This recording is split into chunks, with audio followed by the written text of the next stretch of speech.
Assalamualaikum warahmatullahi wabarakatuh. Alhamdulillahirabbil alamin.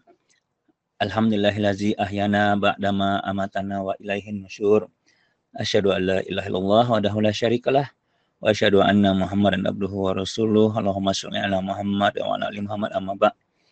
Baik, insyaallah hari ini kita akan membahas tafsir yang pertama, yaitu surat Al-Fatihah insyaallah. Ya. Ini adalah surat Makkiyah, ya.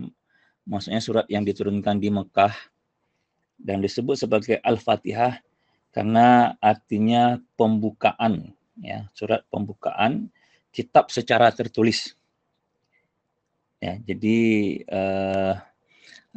Al-Fatih itu artinya pembuka, ya. Maka mungkin pernah dengar bukunya Ustaz Felix Muhammad Al-Fatih, Muhammad sang pembuka. Ya, pembuka apa maksudnya? Pembuka Konstantinopel yang selama ini dikuasai orang kafir, dan itu merupakan janji Rasulullah bahwasanya umat Islam ini akan menaklukkan Konstantinopel. Ya.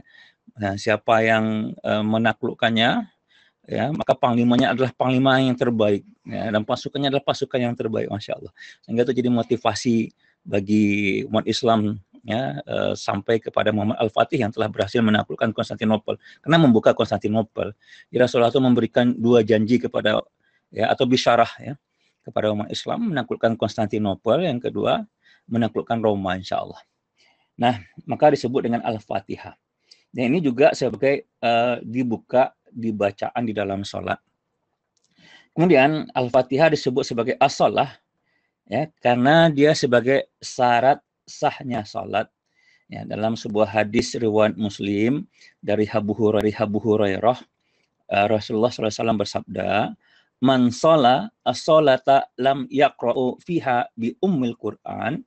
Ya, barang siapa yang mengerjakan salat tanpa membaca ummul Qur'an, yaitu maksudnya Al-Fatihah, fahiya khidajun salasa ghaira tamam, ya. Lalu maka salatnya itu tidak sempurna, ya.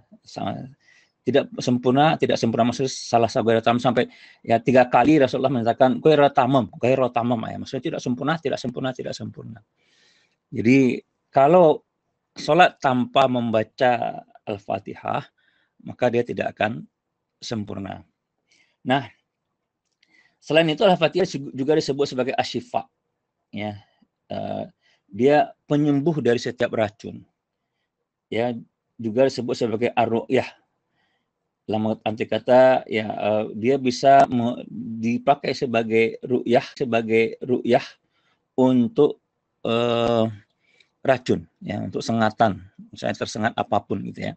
Nah, jadi kalau kita lihat hadis, dalam banyak hadis, ya, walaupun hadisnya ini yang boleh dipakai ruqyah itu cuman yang sahih ada hadisnya dipakai ruqyah itu adalah Al-Fatihah, ya, tidak ada yang lain. Itu sepemahaman saya, ya. Mohon maaf nanti kalau memang saya tidak ada yang lebih tahu ilmu daripada itu. Cuman itu pemahaman saya, yang boleh dipakai untuk ruqyah itu adalah Al-Fatihah.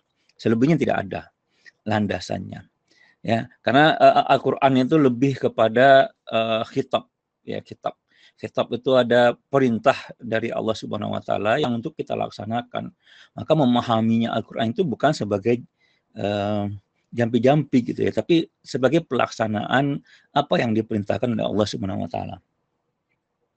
Nah, mengenai yang mana saja apakah bismillah itu masuk atau tidak, itu terdapat perbedaan, dan memang hadis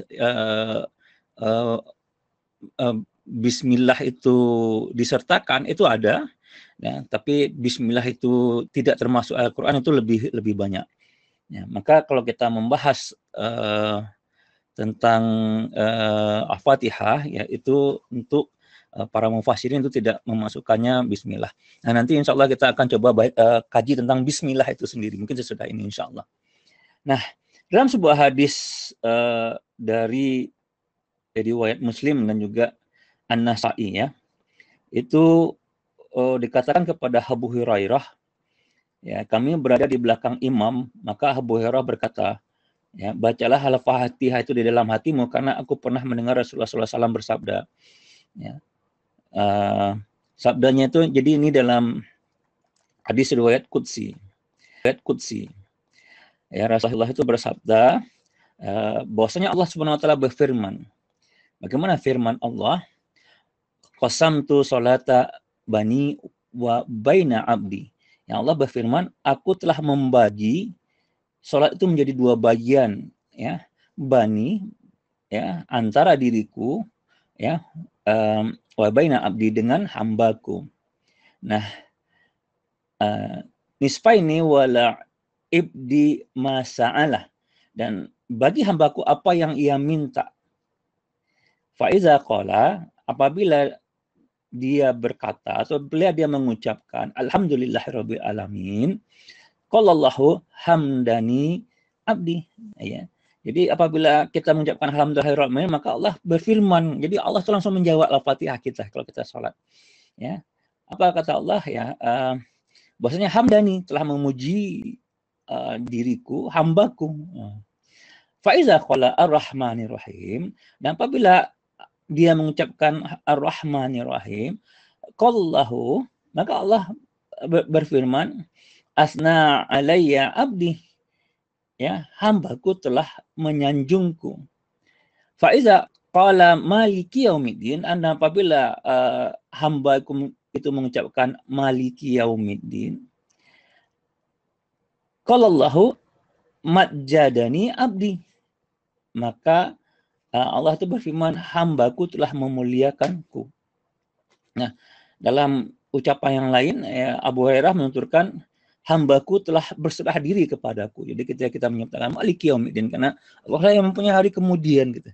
Akhir hidup kita ini berada di tangan Allah. Malam dikata kita berserah diri kepada Allah. Ya. Faiza qala ihdinas siratal mustaqim siratal ladzina an'amta alaihim ghairil maghdubi alaihim waladdallin. Ya, jadi apabila hambaku itu mengucapkan, ya, ihdinas siratal mustaqim siratal ladzina an'amta alaihim ghairil maghdubi alaihim waladdallin, qallallahu hadza li abdi ma sa'ala. Ini untuk hambaku dan bagi hambaku pula apa yang ia minta. Jadi bahwasanya ketika kita menyatakan ihdinas siratal mustaqim, tunjukilah kami ke jalan yang benar, ya, itu siratal ladzina an'amta alaihim, jalan bagi orang-orang yang telah Engkau beri nikmat atas mereka, ya, ghairil maghdubi alaihim, ya, bukan jalan orang-orang yang Engkau murkai, gitu, ya. Waladdallin, bukan pula orang-orang yang tersesat. Nah, ini kata Allah berfirman, gitu, ya. Ini untuk hambaku, dalam kata, ya, insya Allah, ya, akan dipenuhi oleh Allah Subhanahu wa taala. Masya Allah. Jadi memang ketika kita sholat, ya, dan kita mengucapkan Al-Fatihah, memang kita harus menghadirkan Allah itu ada di hadapan kita. Ya, jadi memang sholat itu memang wajib khusyuk. Karena apa? Ketika kita membaca Al-Fatihah, lalu Allah menjawab setiap ucapan Al-Fatihah kita, tapi hati kita itu tidak hadir kepada Allah, gitu. Tidak khusyuk kepada Allah, ya. Nah, tentu kita akan mendapatkan murka Allah. Saya bayangkan, gitu, ya, kita lagi berdiri membaca Al-Fatihah, gitu, ya, lalu Allah menjawab setiap ucapan kita, gitu, ya. Lalu bagaimana mungkin, ya, yang terakhir ini bahwasanya Allah akan mengabulkannya. Maka syaratnya itu memang wajib kita menghadirkan hati kita kepada Allah Subhanahu wa taala ketika kita membaca Al-Fatihah. Nah, itu sangat penting sekali. Nah, mungkin, ya, bagaimana caranya kita menghadirkan Allah itu di dalam hati dan pikiran kita. Nah, ini yang disebut dengan idrak silabillah, ya, kesadaran hubungan kita dengan Allah. Dan itu memang harus didapatkan dengan berpikir secara mustanir, ya. Sebagaimana di dalam surat, ya, Ali Imran, ya, 191. Inna fi khalqis samawati wal ardi wa ikhtilafil laili wan nahari la ayatin li ulil albab alladzina yazkurunallaha qiyaman wa qu'udan wa ala junubihim wa yatafakkaruna, ya. Lalu apa, sampai dia berkata, Rabbana ma khalaqta hadza batila subhanaka faqina azabannar. Jadi yang diperlukan itu adalah pemahaman kita, pemikiran kita yang sempurna terhadap kekuasaan Allah, keberadaan Allah. Sehingga itu memberikan kesadaran kita. Kita ini datang dari Allah, hidup ini untuk Allah dan akan kembali kepada Allah. Nah, kalau kita mengingat Allah secara terus-menerus, lalu memahami bagaimana kebesaran Allah, insya Allah idrak itu akan ada. Ini akan menggampangkan kita untuk khusyuk dalam sholat. Ya, bahwasanya Allah itu, ya, setiap hubungan kita, setiap perbuatan kita itu pasti ada hubungannya dengan Allah. Ya, nah, itu maka dipentingkan kita memahami. Ya, kalau ketika membaca Al-Fatihah itu kita harus khusyuk. Ya, kalau tidak khusyuk kita, ya, bahkan dalam beberapa hadis itu dikatakan ketika kita membaca Al-Fatihah, gitu, kalau ketika dalam sholat lalu kita perhatian kita tidak ke tempat sujud, gitu ya, lalu jadi perhatian kita ke tempat yang lain, itu mendapatkan murka dari Allah, itu tidak diperlukan. Dan ini dulu untuk hari ini, insya Allah mudah-mudahan diberikan keberkatan oleh Allah Subhanahu Wa Taala. Wabillahi taufiq.